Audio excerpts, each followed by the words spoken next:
সম্প্রতি সিদ্ধেশ্বরী গার্লস কলেজের এক শিক্ষার্থীর করা একটি ভিডিও সামাজিক যোগাযোগ মাধ্যমে ছড়িয়ে পড়ে।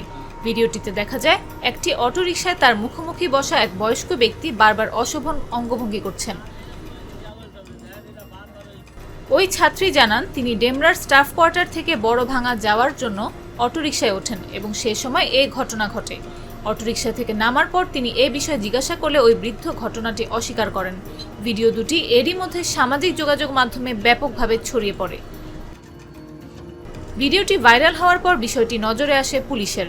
পুলিশ ঘটনাটি তদন্ত করে ওই ব্যক্তিকে শনাক্ত করে গ্রেফতার করে। বুধবার সকালে বাংলাদেশ পুলিশের ভেরিফাইড ফেসবুক পেজে এক পোস্টে এ তথ্য জানানো হয়। অভিযুক্তের বিরুদ্ধে মামলা হয়েছে বলেও জানায় পুলিশ। নাফিস আব্দুল্লাহ, জাগো নিউজ।